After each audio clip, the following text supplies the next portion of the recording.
कटोरा लेकर घूमोगे भीख भी नहीं मिलेगी।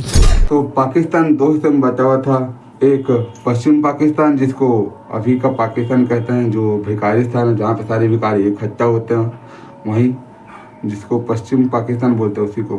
और एक है पूर्वी पाकिस्तान जिसको आज का बांग्लादेश बोलते हैं, यानी बांग्लादेश।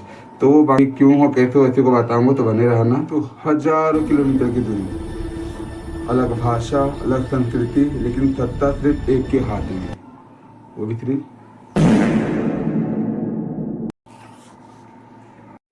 तो पूर्वी पाकिस्तानियों के ऊपर पश्चिम पाकिस्तानियों का, यानी कि बांग्लादेश के ऊपर पाकिस्तानियों का अत्याचार बढ़ता गया। उनकी भाषा, उनकी पहचान सब दबाई जाने लगी, एकदम बड़े लेवल पे मारकाट होने लगी, बहुत ही बड़े लेवल पे गाइस, बहुत ही बड़े लेवल पे। तो गाइस 1971 आते आते हालात बहुत विस्फोटक हो चुके थे।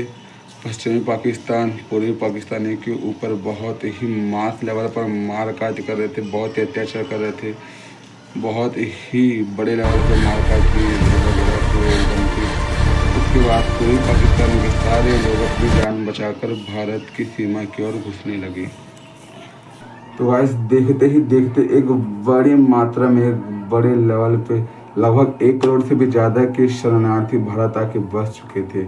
उनकी ऐसी कंबल कुटाई हो रही थी ना, ऐसी कुटाई हो रही थी, तो उनको अपने बड़े अब्बा की याद आ गई। आज का पाकिस्तान, आज के इस बांग्लादेश को उस समय ऐसा कुटाई कर रहा था कि उनके अपने बड़े अब्बा की याद आ गई, बड़े अब्बा की याद आ गई, यानी भारत की याद आ गई। तो बहुत सारे लोग आके इधर शरणार्थियों के रूप में बस गए। आपको पता है अभी भी कई सारे लोग बांग्लादेश से आके भारत में बसते हैं, बस फ़र्क एक है, उस समय वो शरणार्थी थे और इस समय गाइस यहाँ केवल एक सीमा की समस्या नहीं थी, केवल एक बॉर्डर की समस्या नहीं थी, बात थी इंसानियत की। जो हमने उस समय भी दिखाई और आज भी दिखाता है। तो गाइस ऐसे मास लेवल पे लोगों को आना, फिर भी हमारे देश ने उस समय उन शरणार्थियों की अभी तो रक्षा भी नहीं की, उनकी हर प्रकार से भरण पोषण भी किया और उनकी सहायता का आश्वासन भी दिया।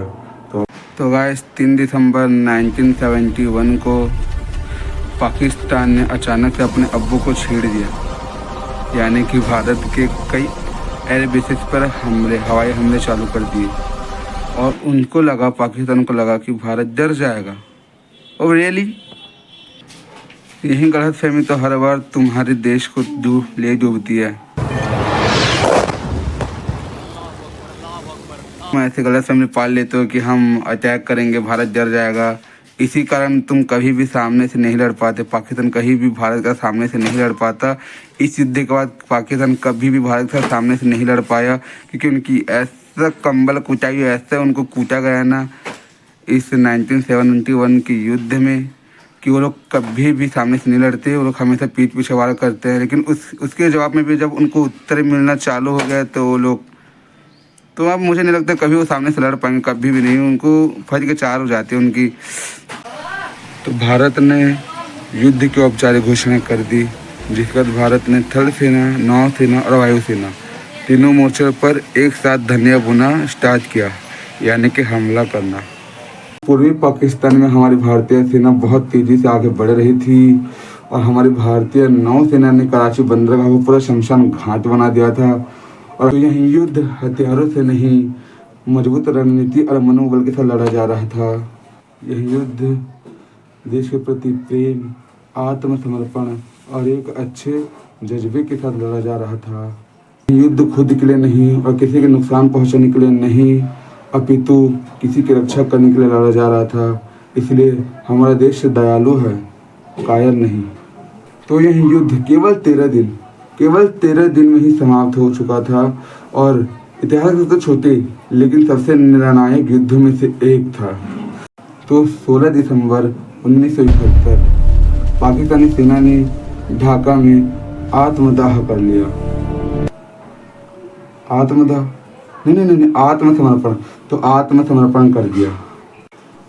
तो 93,000 सैनिक बंदी बनाए गए और उसी दिन जन्म हुआ हमारे नए बेटे का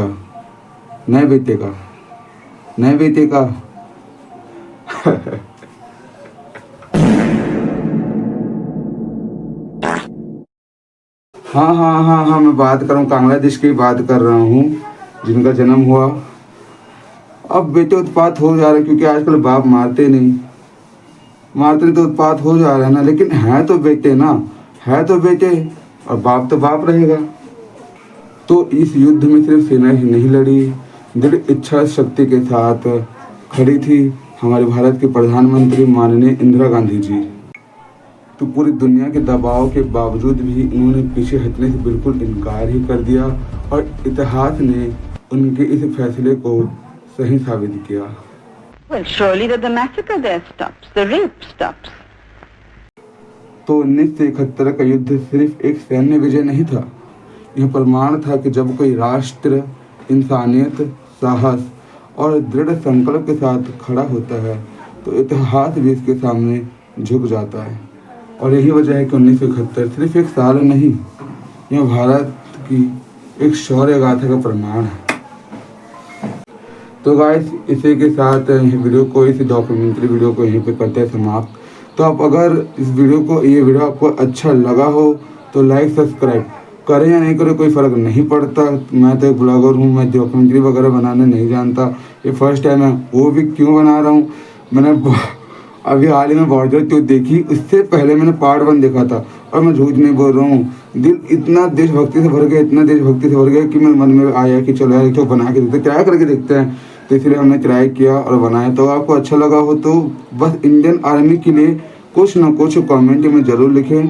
आप कुछ करें, लाइक करें, कमेंट करें, शेयर करें, कुछ करें कि नहीं करें, लेकिन आप अगर वीडियो देख रहे हैं और आपको अच्छा लगा हो तो इंडियन आर्मी के लिए आपके दिल में प्रेम है, अपने देश के लिए प्रेम है, तो कुछ भी अच्छी शायरी लिखे, कुछ भी अच्छा लिखे, बस लिखेगा।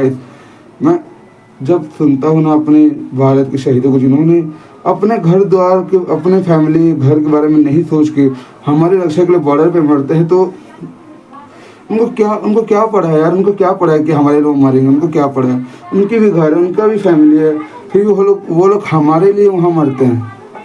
ये सुन के दिल भर आता है भाई, दिल भर आता है।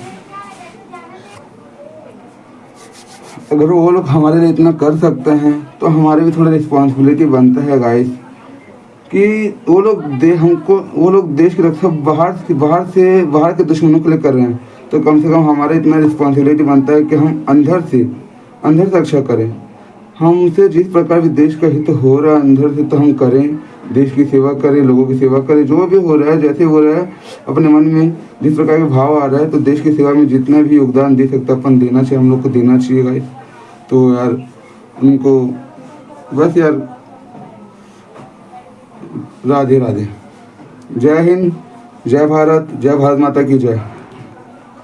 ये नया हिंदुस्तान है, ये घर में घुसेगा भी और मारेगा भी।